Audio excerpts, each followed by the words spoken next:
Welcome to session 3. You've made it through the first day. You feeling okay? All right. Well, okay. I'm concerned for you.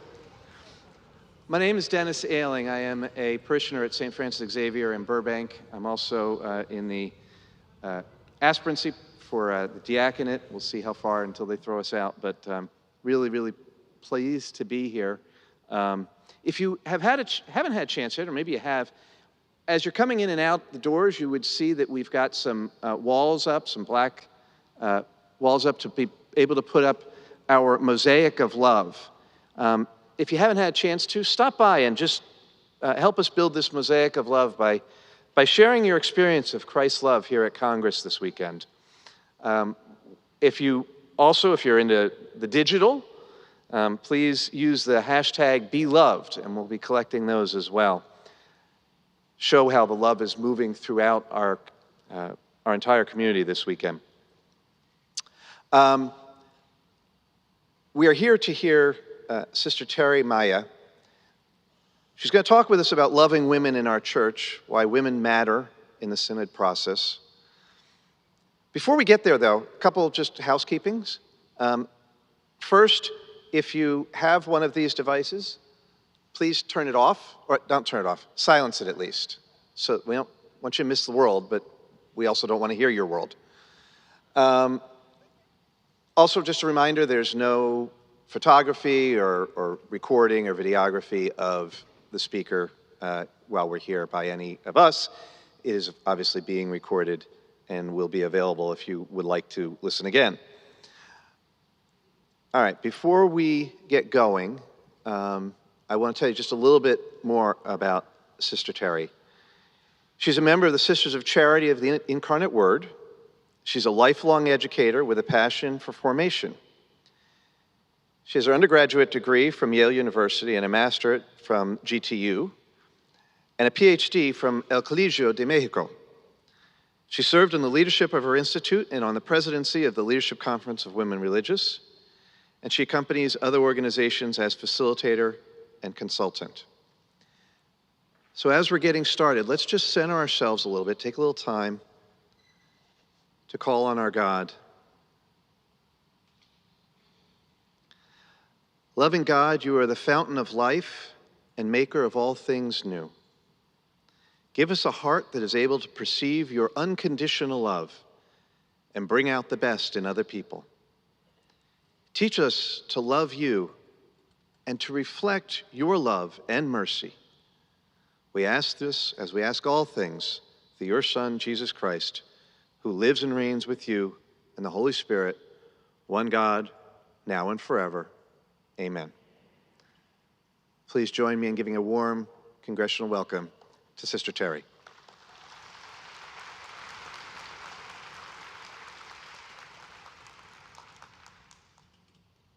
Well, hello, testing, 1, 2, 3, 4. I don't know, I just had a flashback to Colombia where the sound didn't work. Welcome, everyone, and thank you for being here. I have a confession to make before we start. When I was invited to come here, I thought I was going to give a workshop to a small group of intimate friends. It just got a little bit bigger, so it'll be more fun. Well, I think when I was invited and I realized this LA Congress was going to speak about love, I figured we have to love the women in our church. We have to love them. We can do better. We can do better. So I would like to start with this question.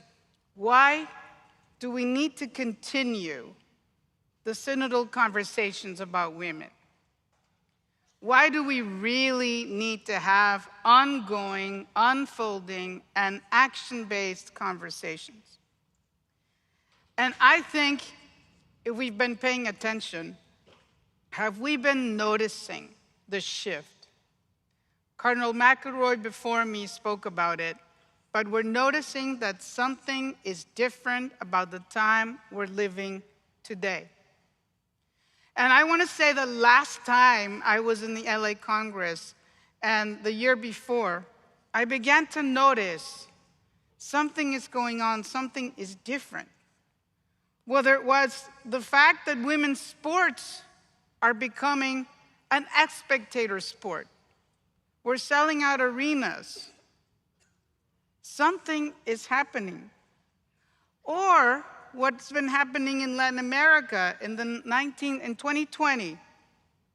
There was a big movement in Mexico City on March the 8th, 2020. Think about it, a few days before the world shut down. There was a march that we have never seen before. And the march was all about violence against women. Not one more. We all thought throughout Latin America and even in the US that something was afoot, something was shifting. But then we hit pandemic years. And we have to recognize that during the pandemic, women were especially vulnerable. Vulnerable to domestic violence, vulnerable to being alone, to not getting proper health care. They were there with their children, and many, many, many were essential workers. When we started emerging out of the pandemic, I thought these movements would slow down. Instead, last year, I was traveling in Puebla, Mexico, and saw this. All over the countryside, marches on March the 8th. When I arrived at a small place that you should all visit called Zacatlán de las Manzanas, one of the most beautiful places in Puebla, we ran into another march. But this time, what I noticed, it was mothers with their daughters. Mothers with their daughters. And one of the images that I just can't take away from my mind is this. The little girl has wings, and in the wings, it reads in Spanish, "Nos sembraron miedo, nos crecieron alas." They planted fear, we grew wings. When that walk that a friend of mine and I decided to just accompany ended, they went to the Central Plaza and they hung signs.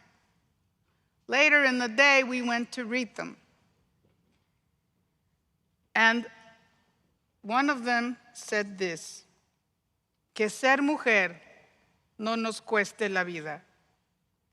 That being a woman doesn't cost us our lives. Something is shifting. And how ready are we as a church, as families, as institutions, and a workforce? Later in the year, I realized and read someplace that if the women who were in the US Olympics were a country, they would have been the third country with the most medals. Something is shifting. Here in the United States, we've seen a great debate that we cannot excuse ourselves from. This is Ohio. Something is shifting. And again, it's women with their daughters. Finally, of course, I cannot avoid it, but then Barbie happened. I went to see Barbie. In fact, I went with my niece and my sister and a lot of other friends and family members and my brother-in-law, and everyone was in the theater and we were all wearing pink. Why did this movie make so much money last year? Why were so many mothers and daughters and grandmothers going to see it? Why did it become the thing for the summer? We even had at our high school a Barbie box in San Antonio. I had to look up that monologue, and here it is, because I think it's true. It is literally impossible to be a woman. You're supposed to love being a mother, but don't talk about your kids all the time. You have to be a career woman, but also always be looking out for other people. You have to never get old, never be rude, never show off, never be selfish, never fall down, never fail, never show fear, never get out of line. It is too hard. How many of us heard that and said, it's true? What is happening? And then, of course, we have women who are more likely to live in poverty, to be affected by war and climate change, who are more likely to earn less for the same job than men, who continue to suffer from domestic violence, girls who are discouraged from STEM fields, girls who are vulnerable to abuse and neglect, and on and on and on. It's not right, it's not just, it's not what God wants. We can do better. We need to do better. So what is all of this saying to our church?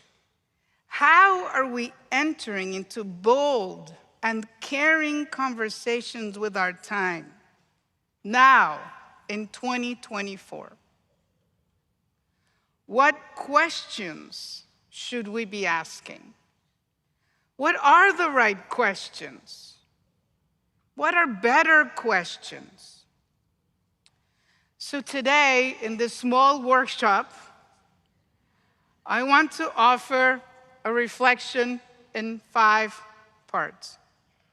Speak about synodality, about the need to notice, about memoria histórica, or historical memory, about our structures in the church, and the need to go back to Jesus. So let's start with synodality. Gratefully, Cardinal McIntyre already did a brilliant presentation, and I don't have to go into detail in it. But I still think of that logo for the synodal process. I really, really like the logo. I like the fact that it includes everyone: women, children, boys, clergy, sisters, the elderly. I love that image of the Holy Spirit saying, please move forward. But if I'm very, very honest, my expectations were kept in check. I went to the very first synodal consultation in the Archdiocese of San Antonio. Mostly because I was curious, could this really make a difference? Will things really change? Was it just one more conversation? And when I sat in my small group, the women of the parishes, the DRE, the catechist, the one that works in the parochial office, the ones that were sitting around the table shamed me. They shamed me because they were so hopeful, because they were so committed, because they really believed, sister, this is our time, they kept telling me. And I still was reserved in my expectations.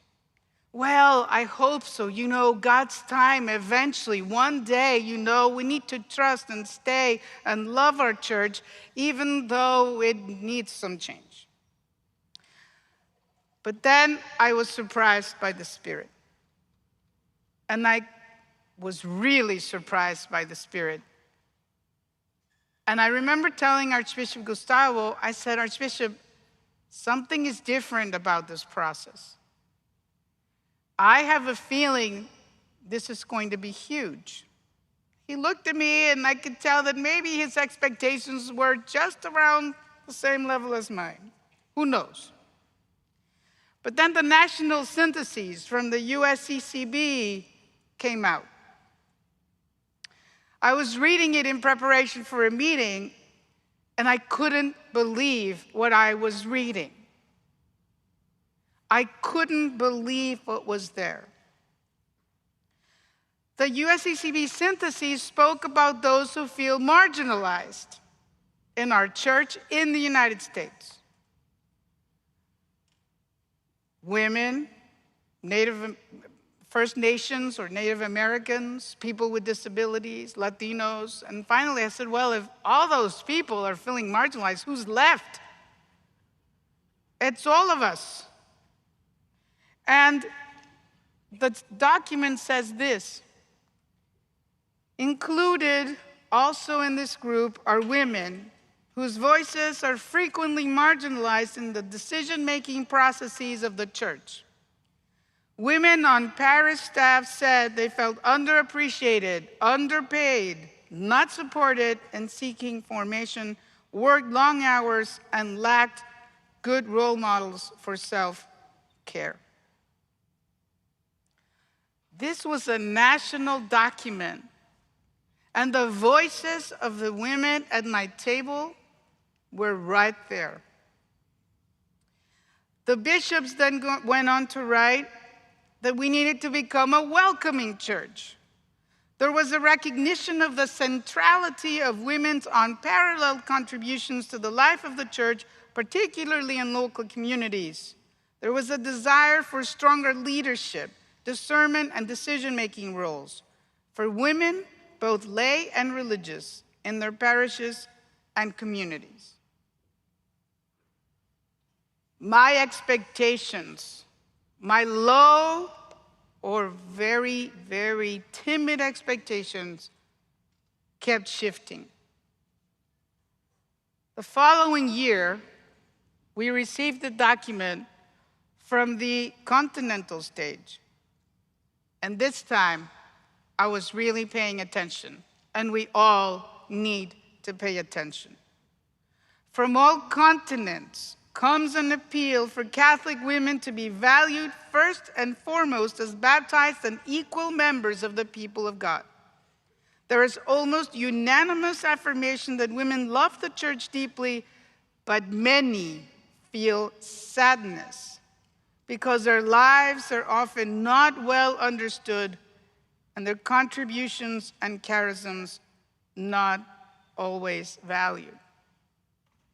But what impressed me the most about this document, it was the first time that in an ecclesial document, women are not just one story.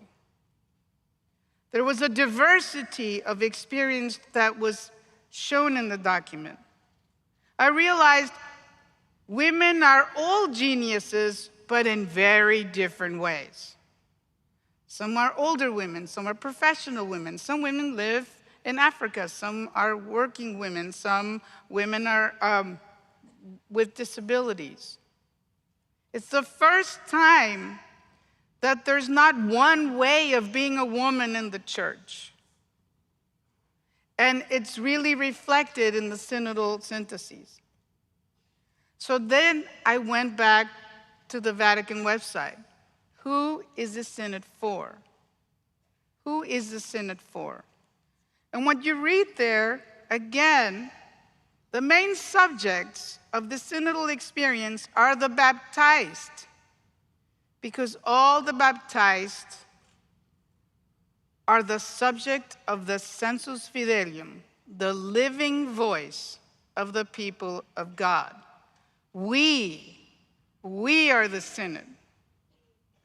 At the same time, in order to participate fully in the act of discerning, it is important for the baptized to hear the voices of other people in their local context, including people who have left the practice of the faith, people of other faith traditions, people of no religious belief. And here it says, special care should be taken to involve those persons who may risk being excluded women, the people with disabilities, refugees, migrants, the elderly, people who live in poverty, Catholics who rarely or never practice their faith. Again, everyone. Everyone. What do we need to do so everyone is welcome in our church? When the Synod convened in October, I was really hooked, paying attention. I have heard many people that were in the Synod, and they all said it was such a big deal to sit in round tables. All of them, from Cardinal McIntyre all the way to some of the women, it was such a different experience. There are people who have been in that room and know that it's an auditorium, like this. But we're all in round tables. Then I thought, for us in the United States, we've had an experience of round tables already. It's called the Encuentro process. And guess what? We sat in round tables. What's the big deal? But for our church universally, for the models that we like, it's changed. So then came the synthesis report of the conversations in October, and one more time, I was surprised. Churches all over the world have expressed a clear request that the active contribution of women would be recognized and valued, that their pastoral leadership increase in all areas in the church life and mission in order to give a better expression of the gifts and charisms of all, and to be more responsive to pastoral needs. How can the church include more women in existing roles and ministries? If new ministries are required, who should discern these, at what levels, and in what ways? I never thought I would read this in my lifetime. I don't think many of us did. Something is shifting. The Vatican Magazine for Women created some special art, Donna Chiesa Mundo, because women, for the first time, were participating and had a vote in the Synod. I really believe that the fact that women were sitting in those circles made a difference. And so let's give a hand to the women of our Synod.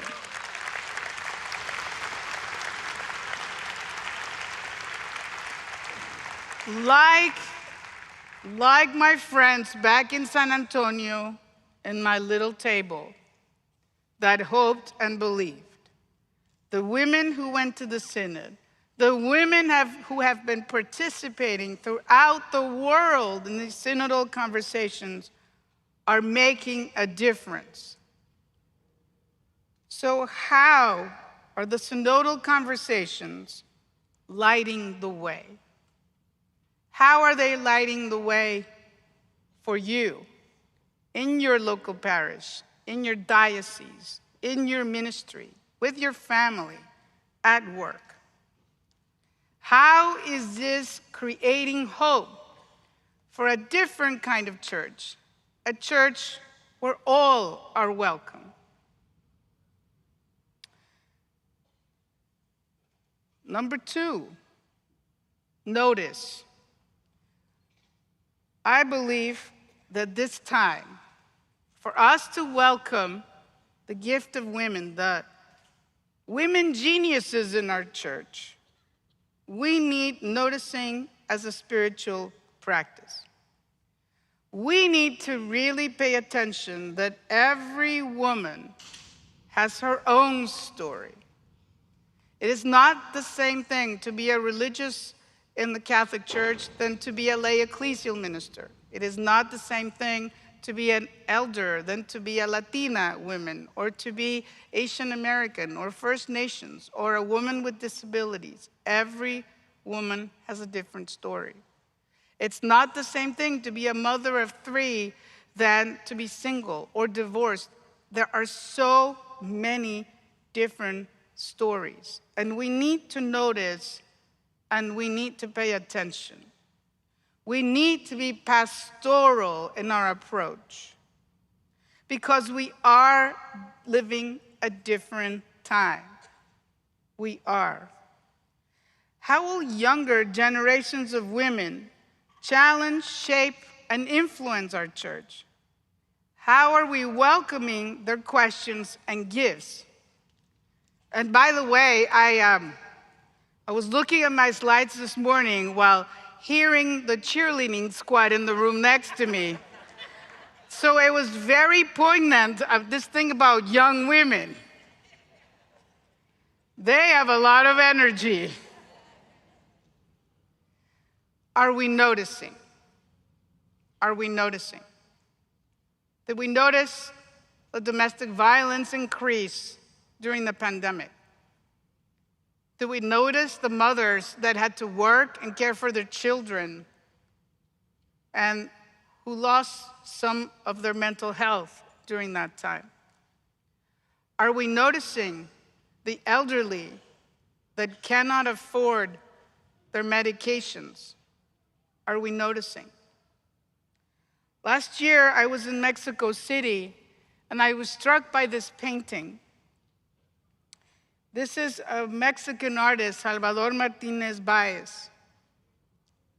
And I realized as I was just being drawn by the painting, how much is going on in that young woman's life. How many times have we seen this face in our parish, in our job, on the streets where we live? Do we notice the women who are essential workers and advocate for them? The women that have to go to work and then come home and care for elderly parents. The women that never get respite. We should be a church that really works for them, that advocates for family, for care. We need to notice. They need to know they are home when they come to the Catholic Church. Women need friends, jobs, fair pay, accompaniment, child support, elder care support, education opportunity, financing, safety. We should be fierce in our defense of women so they're not hurt, so there's no violence in their home. A church that notices, cares, and loves them. That's who we should be. So I will invite you to a brief conversation now. I don't know if you like the people that are next to you, but pretend. But for 5 minutes, what actions can we take? And I'm intentionally using the language that we use for our migrants and refugees, but for women. What actions can we take to welcome, protect, promote, and integrate women in our church? So 5 minutes, do a little circle process. Let's practice synod right here in the arena.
So I'll do a little timer. So uno, dos, tres.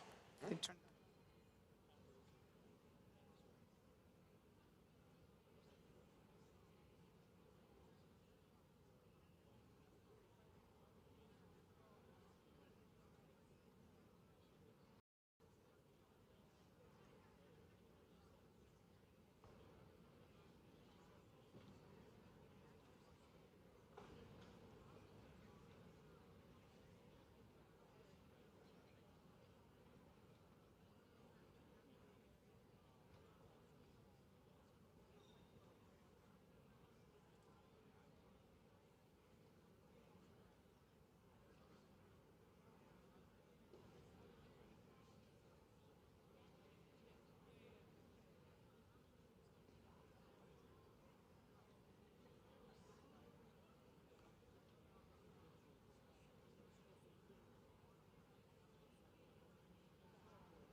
Will they turn this on? 1, 2, 3, 1, 2, 3. Okay, everyone, welcome back. Please know you need to take these questions for homework back to your family, your parish, and your friends. So, number 3. I really believe that at this time, and you should know this, a plug-in, I am a historian by training, so I have to bring up history somehow all the time, or my dad will be upset with, all he paid for college. But memoria histórica. We need to remember so we can move forward. How do we honor those that came before us, or that stayed, or welcomed, or survived, challenged, resisted, collaborated, forgave, urged, struggled, learned, and yes, loved our church before us? Recently, and as you all know, Sister Natalie Beccart was appointed Undersecretary for the Synod. When we heard this story, we realized she would be the first woman ever to vote in the Synod. Gratefully, she wasn't the only one. But recently, listening to a conversation between Natalie and the folks at the Leadership Roundtable, this is what she had to say. She said, when asked about women's leadership in the church, that she felt that she had a feeling of being strongly connected with so many women and people around the world. I am not alone, she said. I also received this call feeling I am just a little part of a long chain. I often recall, if I am here today, and if many women are also in other leadership positions in the church, it is not coming from just one day. It is a holy story. I cannot think about myself without thinking of all these women before me.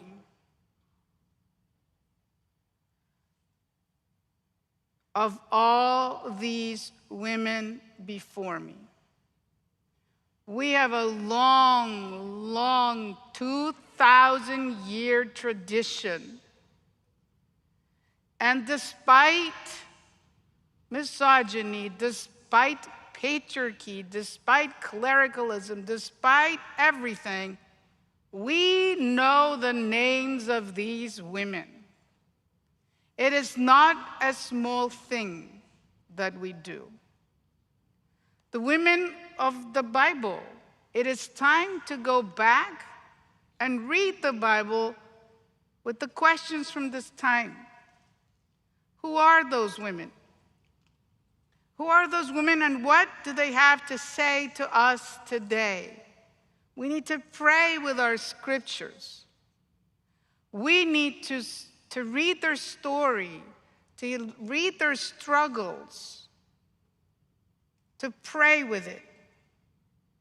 We also need a re-encounter with our women saints. We need to listen in between the lines to the struggles that they had, and yet they persevered. To the fact that they influenced the time that they lived. They might have been afraid, but they stayed in the conversation. What do the lives of these saints say to us today? And we need to listen to the women in the barrio, the women that go to church, the women that struggle to make ends meet, the women that are at home, that work every day, that care for us. We also need to recognize those women that came before us. The women in our family, in our community, in our parish. We are learning that we need support groups. We need friends. What is it I heard the other day? We need Galentine's Day. Even in industry, so beyond our church, women are still not equally represented in leadership roles, in governance roles, and management roles. But we are learning that if there's a support group, if there's intentional conversation, something shifts. We also need to look to the women that have preserved dangerous memories, like the mothers of Cinco de Mayo in Argentina, like the mothers that are looking for their children in other countries in El Salvador, like the mothers who visit prisons in our country, especially because so many of our Latino and African American brothers and sisters are in prison. We also need to turn to our elders, our wisdom figures. I know I'm getting old because my niece said, "Tia, why do you stay in the Catholic Church?" What would your answer be? How many of us are deeply saddened by the fact that our daughters, our nieces, our friends decided not to stay? How are we sharing our why? Memoria histórica. Donna Chiasamundo commissioned Silvia Martinez Cano for these paintings for the Synod edition that they did. This one is intergenerational conversations. We desperately need intergenerational conversations. So again, I want to invite you, this time only for a little buzz, just a couple of minutes. Name women who accompanied, mentored, supported, encouraged, or believed in you. I'm fairly sure that all of us here are here because at one point in our faith journey, there was a woman. There was a woman. And I think it's valuable that we honor them as we speak about loving women in our church this afternoon. So turn to one other person only. Share the name and share why that is a woman in your memoria histórica. Just in groups of two.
Well, 1, 2, 3.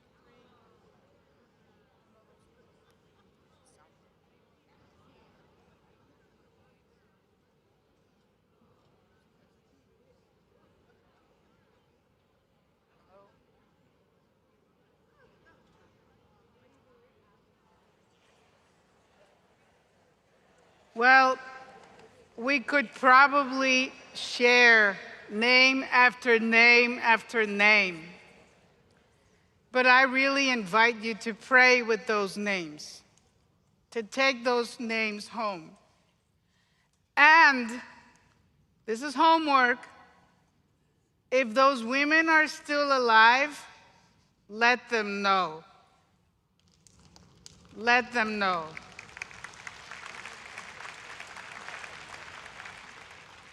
Four, I think it's important to talk about structures in our church.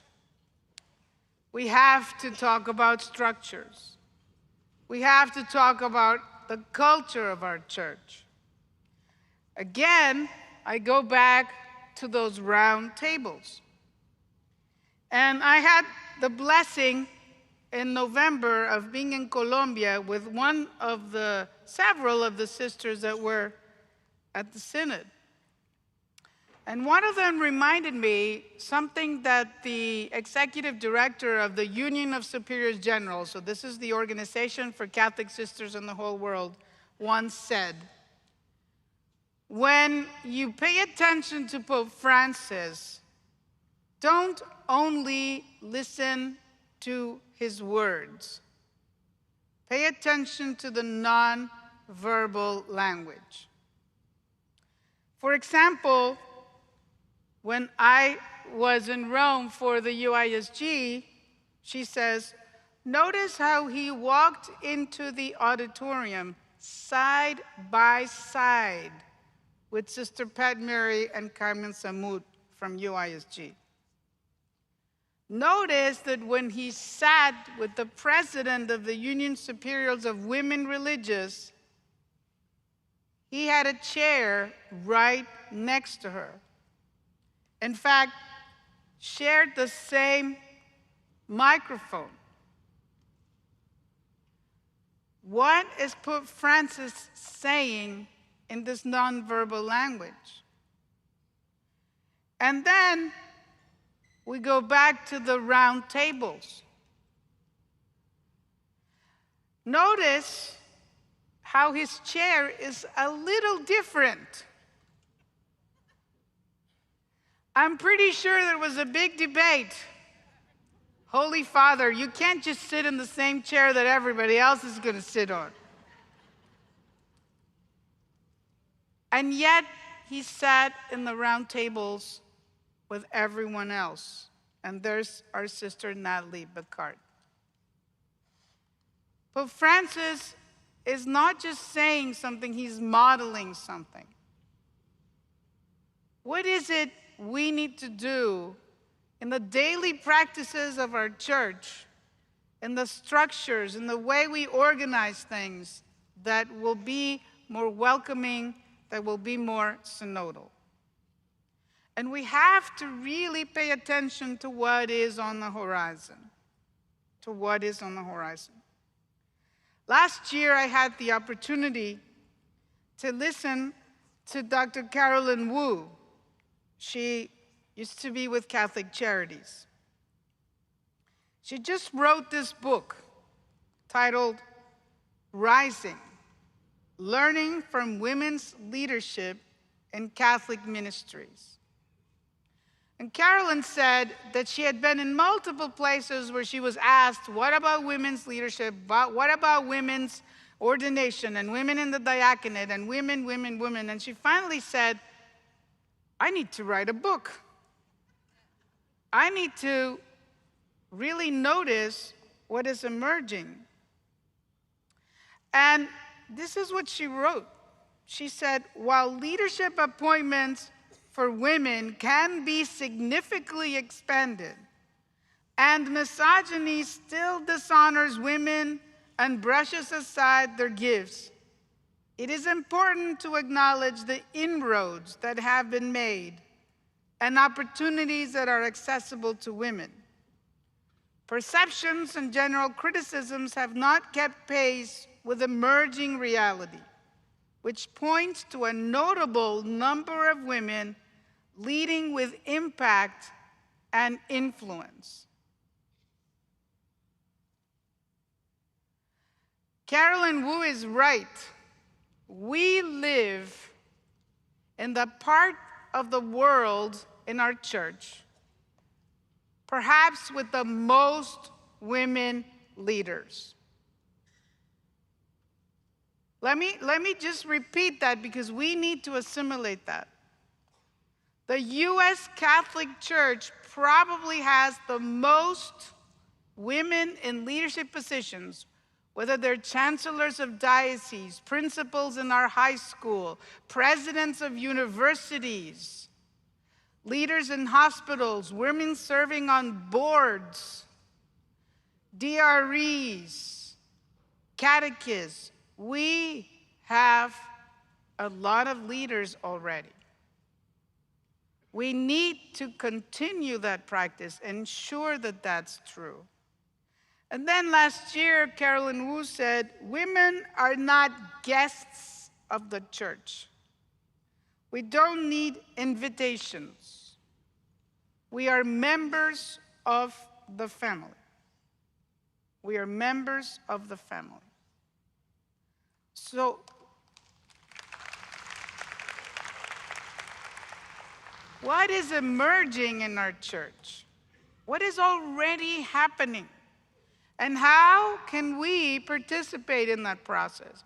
What is ours to do? Whatever we do, whether it's the local parish, the diocese, the Catholic school, the education program, what is ours to do? Because we need to keep doing it. We need to keep doing it. The Latin American Conference of Bishops commissioned a book. The title is in Spanish, but in English it says, Discrimination and Participation of Latin American and Caribbean Women, a look from and towards our church. They just published this. And they say it's time for action. These are the actions the Latin American Conference of Bishops has identified. Educate from early childhood in a new paradigm of equality of human rights for women and men. Generate training opportunities with equal access for men and women. Create new ministries for women and ordain women deacons. Strengthen the capacities of women for their full integration. Offer more theological formation to women. Increase awareness of the wealth of contributions women can make to society. It's not possible that Latin America is ahead of North America. So, what will our North American proposals look like?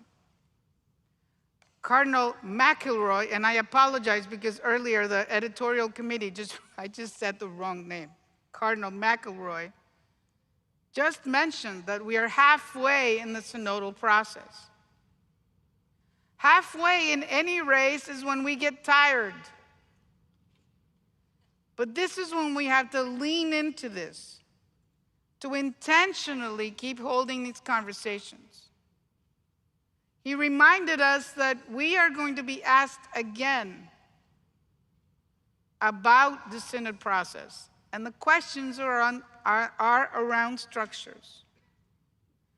So how do we extend the synodal listening into discernment and action?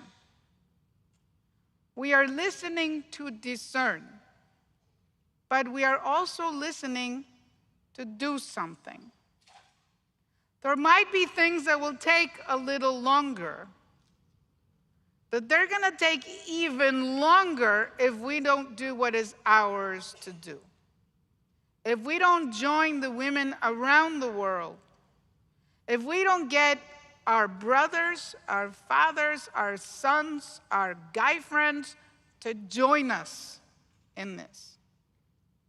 How do we extend synodal listening into discernment for action? For action. What is ours to do at the local level? What is ours to do in a different way? So this time I'll just invite you to pause briefly, and if you have something to write in, write down 2 concrete things that you think you can do wherever you have been called to serve at this time.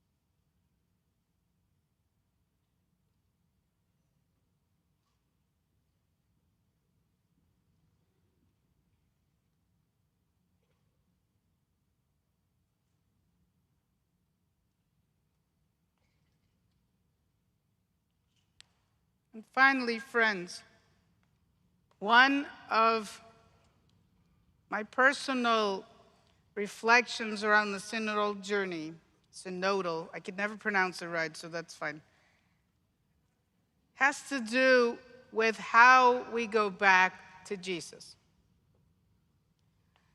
The synodal journey requires a Jesus-centered spirituality. We have to go back to the gospel. And we have to read the Gospels and realize how life-changing they were for the women around Jesus. For the women who were seen, touched, befriended by Jesus. I want to share this because last year I was on sabbatical and I had the opportunity to visit Algeria, which is in northern Africa. A culture as different from ours as you can imagine.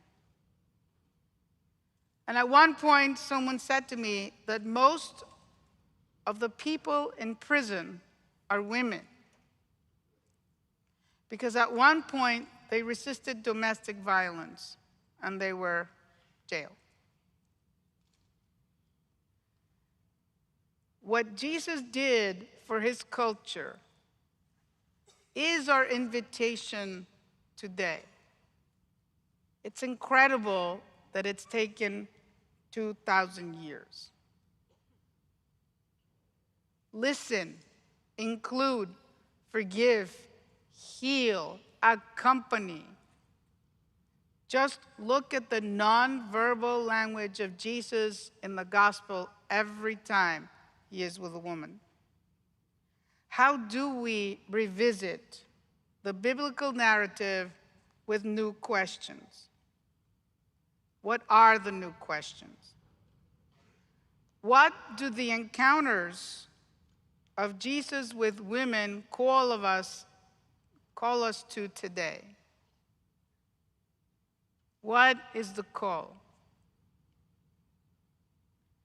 Recently, Father David Garcia in San Antonio showed me this artwork. I love it. It's called Las Tres Marías at the Empty Tomb. Mary Magdalene, Mary Caiaphas, and Mary Salome. How do we bring art, our catechetical work, our religious education work, so that the girls and the boys and the young people in our classrooms see that Jesus treated women like human beings? What is your gospel story? What is the gospel story that will anchor this process over the next year for you? What is the gospel story that speaks of a Jesus that is teaching us something, calling us to something? We need a spiritual journey to do this, to love the women in our church and to move forward. So, a final reflection. The last time I was in Rome, I went to a lot of meetings, and some of them were very difficult. We had conversations around abuse of women and abuse of women religious, and I just did not hear the urgency in some of those dicasteries that I wanted. So I was walking back to some of the meetings, and I couldn't help but notice a beautiful sculpture of Catherine of Siena, which is right before you start going into St. Peter's. And I just stood with Catherine of Siena for a while, and I said, why and how did you do this? How did you do this? And as I kept walking, I saw a mom with her little girl. They just happened to be in front of me. And I wondered, what is that mom telling her little girl about our church? What is that? What is it? What is she saying to her? What is she saying to her? It is because of those girls, those young women, the women that sit in the pews next to us, the elderly women, the catechist that's been there every year for us, the Eucharistic minister, that we have to do this. So after praying behind them, they didn't know I was, but I prayed. I went back, and this time I went to visit Catherine of Siena's tomb. And I wonder today, what intercession do we need from St. Catherine today? What would my prayer be? And I realized it's been 5 years since that prayer. And if someone had told me 5 years ago that our Catholic Church at the universal stage was going to say that we needed to reflect on how to welcome women's gifts more, I would have said that I didn't believe it. But I do now. I do now because of the women who have been participating in the process. So my prayer today is that we stay on this synodal journey together, that we love women. Thank you.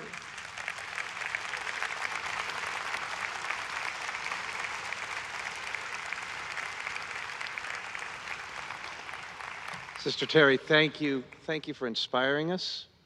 Thank you for moving us. Thank you for giving us the opportunity to share with each other and inspire each other. Please, this seems like a love moment that you could take out and put as part of our love mosaic. So please take opportunities to do that. Please join me in thanking Sister Terry.